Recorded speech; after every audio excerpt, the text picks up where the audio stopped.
Brent Kessler threw a single father and his 7-year-old daughter into the snow on Christmas Eve, smiling for his own camera as he did it. He never once suspected that the quiet man watching his furniture pile up on the sidewalk had signed the papers that morning that made him the owner of the entire block. Every building, every unit, every lease, including Brent Kessler's job. But if Daniel Reeves owned the block, why was he letting himself be evicted from it? That question had an answer, and the answer was already moving through the town of Millbrook, Ohio, like a slow current under ice through a bank, through a law office, through a courthouse records room long before anyone standing on Winslow Street that night could have guessed it. The snow had started at noon and never stopped. By 6 o'clock, Winslow Street glowed under strings of Christmas lights that the tenants had hung themselves. The town didn't pay for anything that didn't generate revenue. 6 brick buildings stood shoulder to shoulder, 80-year-old structures with radiators that clanked, hallways that smelled like other people's dinners. Working families lived here. Nurses, bus drivers, a retired school teacher named Mrs. Albright who knew everyone's name, and in apartment 3C of the middle building, a man named Daniel Reeves was helping his daughter tape a paper snowflake to the window. "It's crooked," Lily said, tilting her head. "It's perfect," Daniel said. "Snowflakes aren't crooked in real life." "In real life," he said, "every snowflake is different. That's what makes them snowflakes." Lily considered this with the seriousness of a 7-year-old weighing important evidence. Then she nodded and pressed the tape down harder. Daniel Reeves was 41 years old. He fixed machines for a living, furnaces, compressors, anything with a motor and a problem. His hands were rough. His truck was old. His jacket had a tear at the elbow that he kept meaning to sew. The neighbours knew him as the quiet guy on the 3rd floor who'd fixed Mrs. Albright's radiator for free and never said more than 10 words at a time. His wife had passed 3 years ago. He didn't talk about it. He just showed up to school plays, to dentist appointments, to every small thing that makes up a child's world, and the people of Winslow Street had quietly decided he was a good man, the way neighbourhoods decide these things without ever holding a vote. On the kitchen table sat a single folded document in a plain manila envelope. Daniel had carried it home that afternoon and set it down carefully, the way a man sets down something fragile. Lily had asked what it was. "A Christmas present," he said. "For who?" "You'll see." Then the pounding started on the door. 3 hard knocks, then 3 more, harder, before anyone could possibly have answered the first ones. Brent Kessler didn't wait. He used his master key. The door swung open, and the property manager filled the doorway. 45, Jim built, wearing a wool coat that cost more than most tenants' monthly rent. His expression was the expression of a man who had never once been told no by anyone who mattered. 2 movers in grey jumpsuits stood behind him. One of them wouldn't make eye contact with anyone. Reeves. Kessler said the name like it was something stuck to his shoe. "Time's up." Daniel stepped between the door and his daughter. "It's Christmas Eve, Brent." "It's the 24th. Your notice said the 24th. Kessler held up his phone, already recording. "Smile. This is for the file." The notice was disputed. "You know that. There's a hearing date in January." Culprit processed it my way. Kessler smiled. Funny how that works. Here was the truth, the part Kessler didn't say out loud. Daniel Reeves had never missed a rent payment in 6 years. The eviction was built on a technicality. Kessler had manufactured himself a renovation clause he'd been using all autumn to clear out long-term tenants paying old rates. Daniel had been the only one to push back. He filed paperwork, asked questions, requested records. People who asked questions got moved to the top of the list. "Daddy?" Lily's voice came small from behind him. "Why is Mr. Kessler here?" "It's okay, sweetheart. Go put your coat on." "Are we going somewhere?" "Just for a little while." And this was the strange thing, the thing the neighbours would talk about for weeks afterward. Daniel Reeves didn't fight. He didn't shout. He didn't block the movers. He didn't demand to see paperwork or threaten lawyers or do any of the things a desperate man does on the worst night of the year. He simply picked up the manila envelope from the kitchen table, slid it inside his jacket, took his daughter's hand, and walked down 3 flights of stairs into the snow.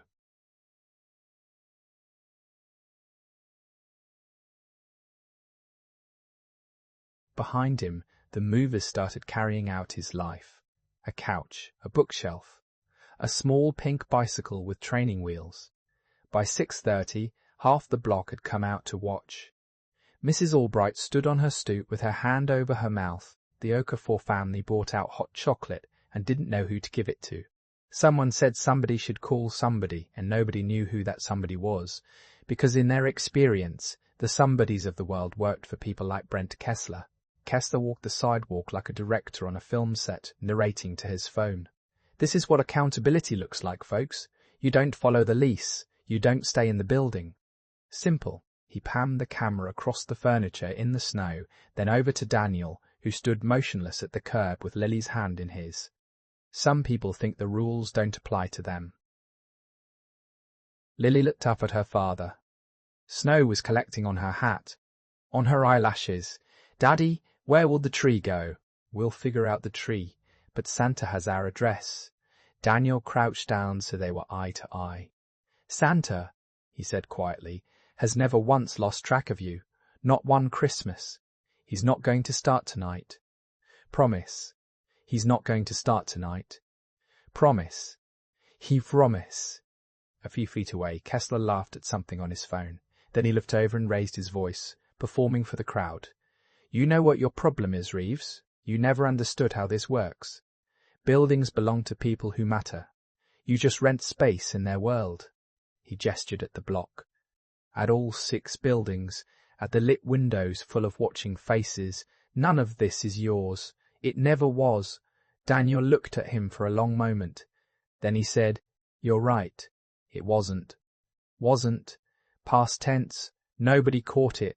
Not the crowd. Not the movers. Not Kessler, who had already turned back to his camera. But Mrs. Albright would remember it later. She'd remember thinking that it was an odd way to say it, that the quiet man at the curb hadn't sounded defeated at all. He'd sounded patient. Why wasn't he fighting back? What was in the envelope pressed flat inside his jacket? And why, as his furniture filled with snow, did Daniel Reeves keep glancing down the street toward the corner of Winslow and Fifth as if he were waiting for something? Brent Kessler had a plan, and the plan was going beautifully. Inside the management office on the ground floor of Building 1, warm and bright and decorated with a single sad strand of tinsel, he poured himself a coffee and reviewed his kingdom. Spread across his desk were renderings, glossy ones, Winslow Commons, luxury living, reimagined, granite countertops, a fitness centre, units that would rent for triple what the current tenants paid. The old families were a math problem. Kessler was solving it 1 eviction at a time. He'd cleared 4 units since September. Reeves made 5. The renovation clause was elastic enough to cover almost anyone if you filed the paperwork creatively. And corporate Hartwell Property Group, a regional outfit headquartered 90 minutes away, had never once questioned his numbers. Why would they? His revenue projections were a Christmas present all their own. Regional manager by spring, he said to the empty office. He liked saying it out loud. He posted the eviction video to his social media.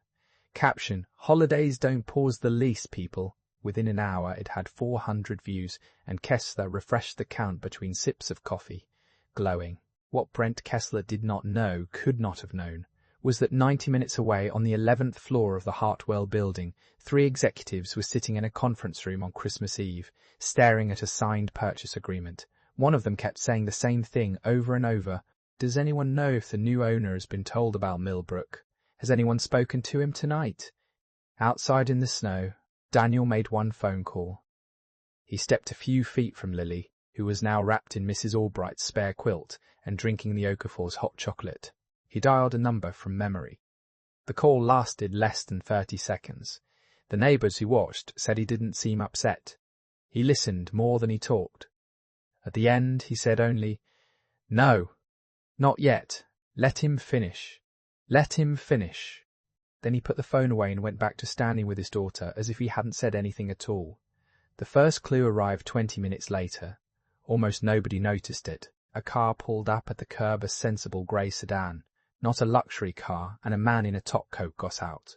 Picking his way through the snow, the neighbours recognised him vaguely.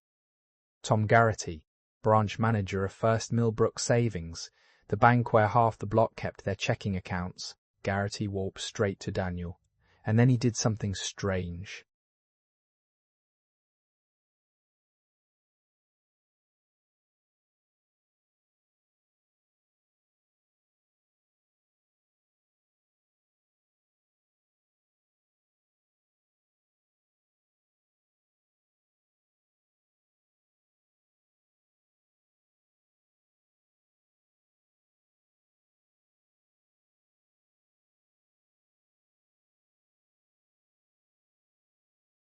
He took off his glove to shake Daniel's hand.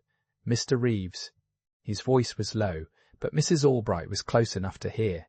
"I heard what's happening here and I came straight over. I just want to say after this morning, if there is anything the bank can do tonight, anything at all, you call me directly. My personal number's on the back." He pressed a business card into Daniel's hand, nodded once, almost a bow, and walked back to his car. Mrs. Albright stared. "After this morning." After what this morning? Why was the manager of a bank personally driving through a snowstorm on Christmas Eve to hand his card to a man whose couch was sitting on the sidewalk? Daniel slipped the card into his pocket next to the envelope and said nothing. The second clue came from Lily. She'd warmed up under the quilt and was telling Mrs. Albright about her day, the way children narrate everything, jumping from subject to subject like a stone skipping water. "And Daddy picked me up early from Gracie's house, and we went to the big building with the marble floor, and I had to sit in the chair with the lions on the arms for Eva, while Daddy signed his name like 100 times. Lily." Daniel's voice was gentle, but it landed instantly. "Drink your cocoa, sweetheart. It has marshmallows," Lily reported to Mrs. Albright, and moved on. But Mrs. Albright had taught 4th grade for 31 years. She knew exactly one kind of building in Millbrook with marble floors and chairs with lions carved into the arms, the old Whitmore and Bell law offices on Court Street. Estate law, property law, signed his name like 100 times. She looked at Daniel Reeves, at his torn jacket, his old truck, his furniture in the snow, and for the first time the picture refused to stay together. By 8 o'clock the phones of Millbrook had begun to ring. This is how small towns work, not through announcements but through kitchens. Tom Garrity's wife called her sister.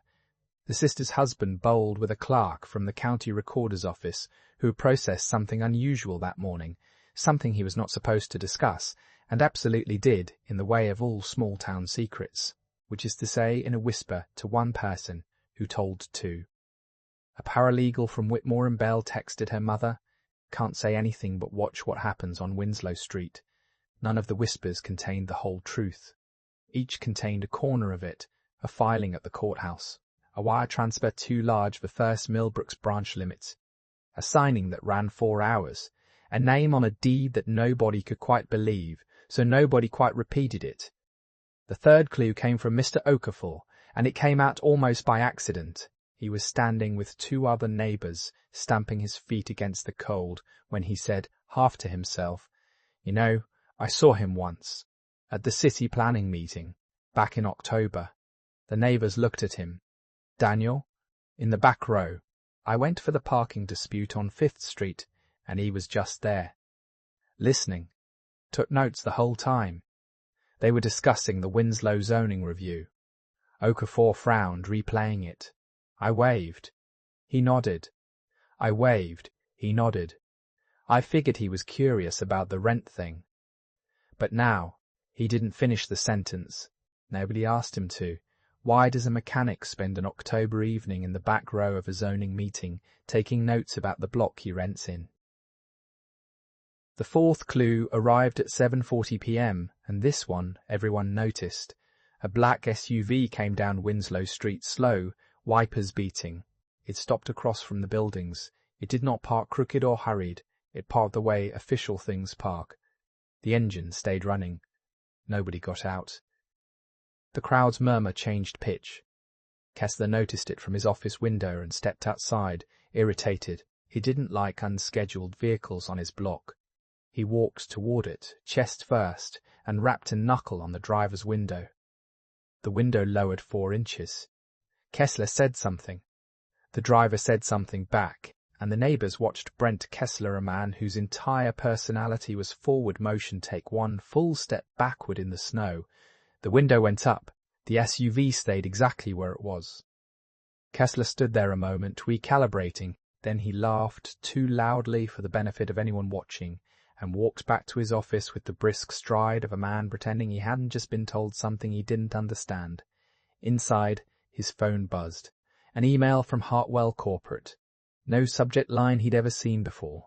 R.E. Winslow Portfolio. Transition. The body was 2 sentences from a vice president who had never once emailed him directly. Suspend all enforcement activity on the Winslow properties immediately. Effective receipt of this message. Legal will contact you tonight. Kessler read it 3 times. Transition.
Suspend enforcement tonight?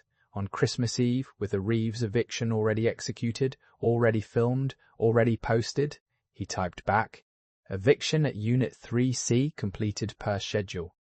Can you clarify transition? The reply came in 90 seconds, and it was somehow worse for being shorter. Completed. Call legal, now. Kessler's coffee had gone cold. Outside his window, the snow kept falling on the couch, the bookshelf, the small pink bicycle. The black SUV idled. And down the street, more headlights were turning onto Winslow 2 cars. Then a third, moving with the same unhurried official calm. He called the legal department. It rang once. Mr. Kessler. A woman's voice, crisp, wide awake at 8 p.m. on Christmas Eve, which was its own kind of alarming. We've been trying to reach the site office. Tell me exactly what happened on that property today.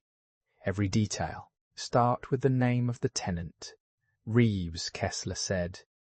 Daniel Reeves. Look, the paperwork is airtight. I followed the... He heard distinctly the sound of a pen stopping. Mr. Kessler. The lawyer's voice had changed. It was very quiet now, very careful. The voice of someone walking past a sleeping animal. I need you to listen to me carefully. Do not speak to that man again. Do not touch anything else on that property. As of 9:15 this morning, Hartwell no longer. The office lights flickered. Old building, old wiring, and the call dropped. Kessler stood, in the half-dark, phone in hand, pulse loud in his ears. As of 9:15 this morning, Hartwell no longer. What? Through the window. He watched 3 cars stop in front of Building 1. Doors opened. A woman in a long coat stepped out carrying a leather portfolio, flanked by 2 men. One of them Kessler recognized with a falling sensation in his stomach. Raymond Bell, senior partner, Whitmore and Bell, the most expensive lawyer in the county. They did not walk toward the management office. They walked through the snow, past the furniture, past the watching neighbors, directly to the quiet man standing at the curb with his daughter. And Raymond Bell, 70 years old, removed his hat in the falling snow before he spoke. Mr. Reeves, we have everything, whenever you're ready. Daniel Reeves looked down at his daughter. He looked to the lit windows of the 6 buildings. He looked, last and longest, at Brent Kessler, frozen in the doorway of the management office. Then he reached into his jacket and took out the envelope. The envelope had been opened and closed exactly once before tonight, At 9:15 that morning, in a conference room with marble floors and chairs with lions carved into the arms, now Daniel Reeves held it out, and Raymond Bell did not take it. "That's yours to keep, Mr. Reeves," the old lawyer said. "We brought the certified copies." The woman in the long coat, Diane Whitmore herself, opened the leather portfolio against her forearm like a lectern. The neighbours pressed closer without meaning to. Snow fell through the streetlight in slow, heavy flakes. The whole block seemed to hold its breath. Kessler crossed the street at a half-run. Okay, hold on." He put himself between the lawyers and the crowd, palms out, manager voice engaged. "This is private property and this is an active eviction site. Whatever this is, you can route it through Hartwell Legal during business hours." Diane Whitmore looked at him the way a person looks at a parking meter. "Mr. Kessler, I assume. Good. You'll want to hear this too." She drew out the first document. At 9:15 this morning, the Winslow residential portfolio, all 6 buildings, the management office, and the adjoining lot was sold by Hartwell Property Group. A ripple went through the crowd. "Sold?" Kessler blinked. Nobody told me that. I'd have been told that. The sale closed this morning," Whitmore continued, "recorded with the county at 11:40, which means, Mr. Kessler, that as of this afternoon you executed an eviction on behalf of a company that no longer owns this property. Stage 1 landed. The neighbours looked at each other. Mrs. Niebers." Albright's hand found her chest, but it was the second document that changed the temperature of the street. "The purchasing entity," Whitmore said, "is Cedarline Holdings, a private company formed in October of this year." She paused. "Mr. Bell and I represent Cedarline. We have since its first filing.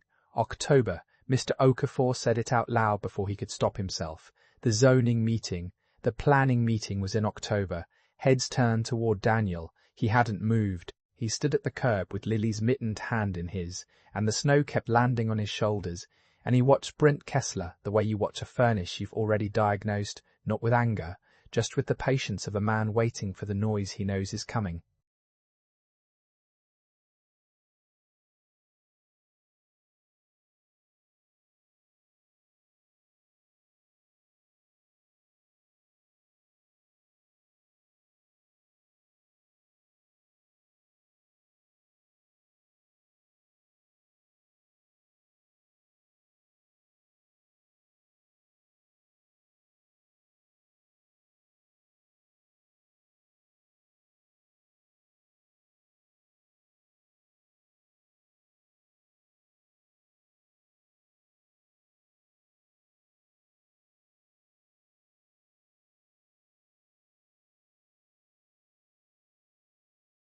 Kessler heard the noise too, somewhere deep in the machinery of his evening, and started talking faster to drown it out. Fine. New owner. Transitions happen. I've worked through 3 acquisitions. I know how this goes. My contracts carry over. My enforcement actions carry over. The new owner inherits the new owner, Bell said mildly, has been on this property all evening. Silence. Real silence. The snow-muffled kind, where you can hear a flag rope ticking against a pole 2 blocks away. Kessler's eyes went around the crowd, to the lawyers, to the black SUV, to the bank manager's tire tracks already filling with snow, to every face on that sidewalk except the one his mind refused to offer him, because some realizations are so expensive that a man checks every other account first. Lily, 7 years old, solved it for him. She tugged her father's sleeve and asked, in the carrying whisper of every child ever, "Daddy, is it time to give them the Christmas present now?" And Brent Kessler looked fully at Daniel Reeves, at the torn jacket, at the old truck, at the man whose couch he had put in the snow, whose daughter he had filmed, whose name he had said like something stuck to his shoe. "No," Kessler said. Diane Whitmore drew out the 3rd document and turned it around so the streetlight fell across it.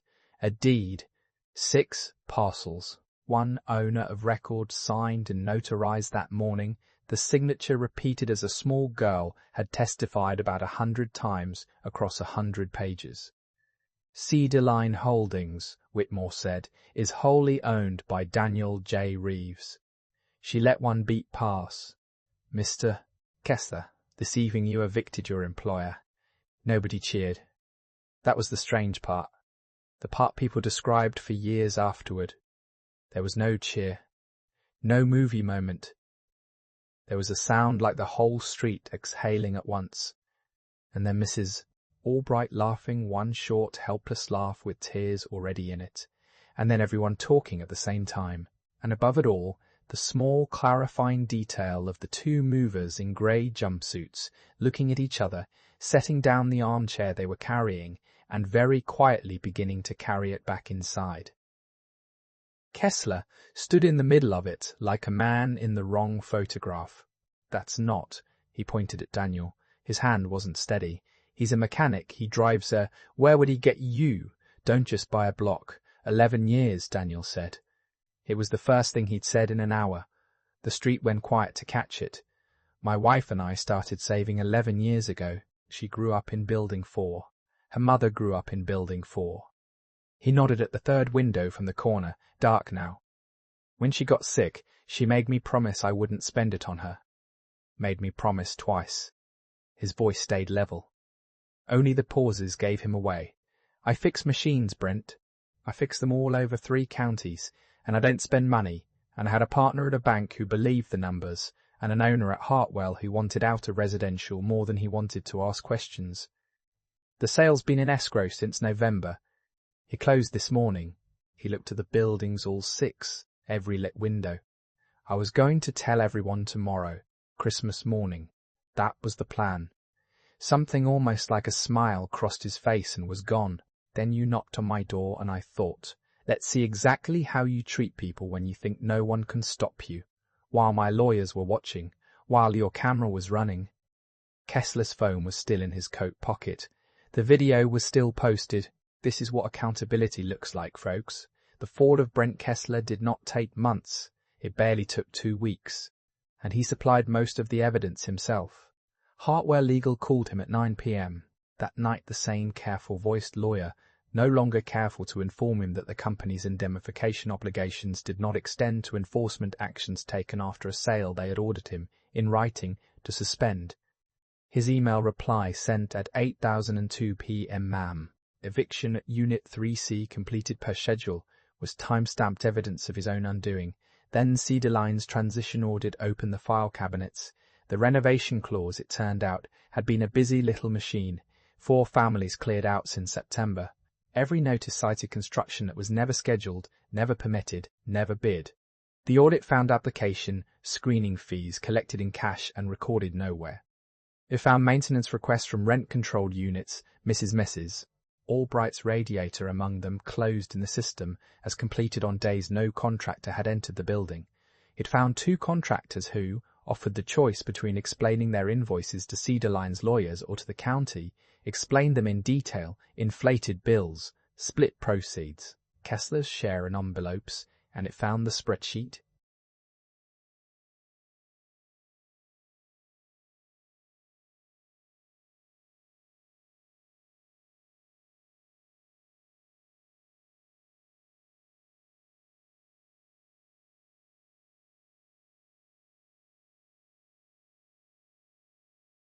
Kessler had actually built a spreadsheet long-term tenants ranked by rent gap with a column titled Removal Priority. Daniel Reeves was row 1. The cell beside his name said Complainer, Accelerate. Witnesses, once there was somewhere safe to stand, stood up everywhere. The mover who wouldn't make eye contact gave a statement first. Then the displaced families one by one located by Bell's office and invited back. Hartwell, facing its own exposure, did what corporations do. It turned. Press release vocabulary oscillated conduct. Former site employee, cooperating fully. The regional vice president, who had never emailed Kessler before, sent one final message, this one with HR copied. There was no dramatic courtroom scene. There rarely is. There was a terminated contract, a civil settlement that returned every dishonest dollar with interest, a fraud referral working its way through the county prosecutor's office at the speed of real institutions, and a quiet industry blacklist that needed no announcement. The video he'd posted on Christmas Eve stayed up for 11 days before he thought to delete it. By then it had been saved, shared and watched by everyone in 3 counties. The comments underneath had become the town's unofficial record of the night the block changed hands.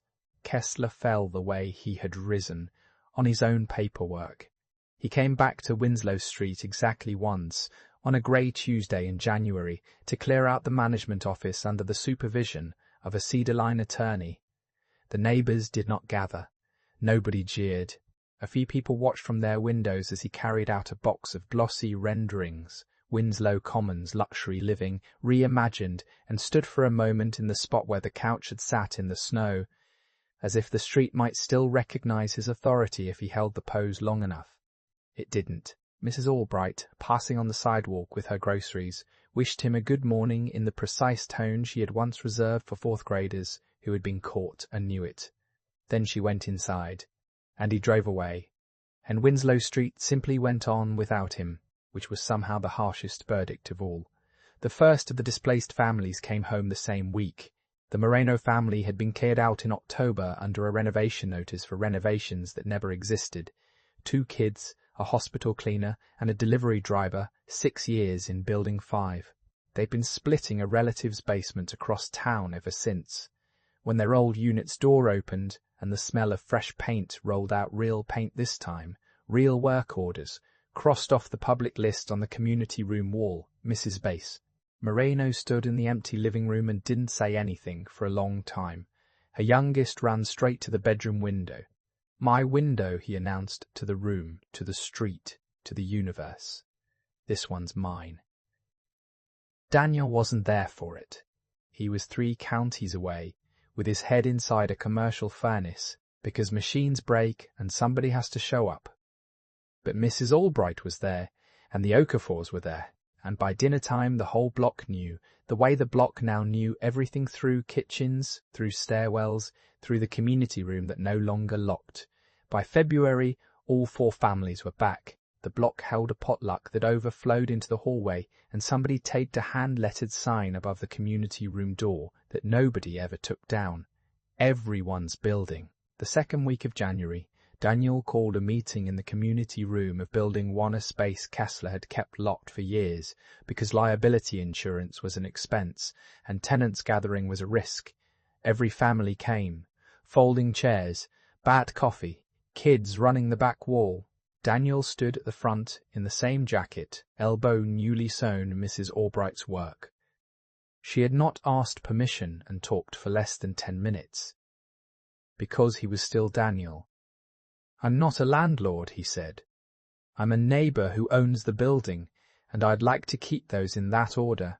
Then he laid it out, plain as a parts list. Rents frozen for 2 years, then capped to rise no faster than wages in the county. Every fake renovation notice rescinded. The 4 displaced families invited home, moving costs paid, back rent differences refunded. The maintenance backlog, the real one. The one tenants had stopped reporting because reporting changed nothing, posted publicly on the community room wall, with dates and crossed off as completed. A tenant council with an actual vote on building decisions. The screening fees returned to every applicant Kessler had charged, tracked down one by one. And one more thing. Building 4, ground floor, the unit that's been empty 2 years.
He looked at his hands a moment. My wife learned to read in the library on Court Street before the city closed the branch. We're putting a reading room in that unit. Free. For the kids in these buildings. It'll have a name on the door, and that's the only thing in this whole block that isn't up for a vote. Nobody objected. Mrs. Albright, fourth-grade teacher for 31 years, retired but apparently not finished, volunteered to run it before he'd finished the sentence. A reporter from the county paper asked him, on his way out, why a man who owned 6 buildings still drove the old truck and still took furnace calls. Daniel thought about it. Machines break, he said. Somebody has to show up. Christmas Eve, 1 year later. The snow came again, almost on schedule. Winslow Street glowed real lights this time, paid for out of a building budget the tenants had voted on themselves, strung by a crew that included 2 formerly displaced fathers and 1 extremely supervisory retired schoolteacher. The community room smelled like cider and pine. The Okafors brought enough food for 40 and 40 came. Tom Garrity from the bank stopped by with his wife and stayed 2 hours. In the corner, the tree stood enormous and crooked, and when someone pointed out that it leaned, Lily ate now, and an authority informed them that in real life every tree is different. That's what makes them trees. Daniel stood near the back with a cup of cider, where he always stood, watching his neighbours fill a room that had been locked for years. He never told the story himself. He didn't have to. The town told it for him. And like all the best small-town stories, it had grown a little in the telling, but the bones of it were true. The bones were these, that a man can be exactly what he appears to be, quiet and ordinary and patient, and still be carrying something enormous, and that the people who measure others by their jackets and their trucks will always eventually file the paperwork on their own downfall. Late in the evening, Lily found him. She was supposed to be asleep. The party had migrated upstairs in shifts, parents carrying drowsy kids, but she came padding back into the community room in pyjamas and unlaced boots, holding something behind her back. "You're supposed to be in bed." "I made you a present." She produced it, a paper snowflake, badly cut, magnificently crooked, with a hole punched through one arm and a loop of red yarn. "It's for the reading room door, for Mum's door, so she has a decoration." Daniel took it carefully, the way a man takes something fragile. "It's crooked," Lily said, suddenly anxious, inspecting her own work. Daniel crouched down so they were eye to eye, the way he had in the snow a year ago, in the worst hour of the coldest night, when everything they owned was on a sidewalk, and he had promised her that Santa never loses track. "It's perfect," he said. They hung it together on the reading room door, on the little brass hook below the small painted sign, with her mother's name, and through the window behind them, the snow kept falling on Winslow Street, on all 6 buildings, on every lit window, on a block that belonged, at last, to the people who lived there, and if you had walked past that window on Christmas Eve and looked in, you would have seen nothing remarkable at all, just a father and a daughter, standing in a warm doorway, in a building full of neighbours, which was, of course, the whole point.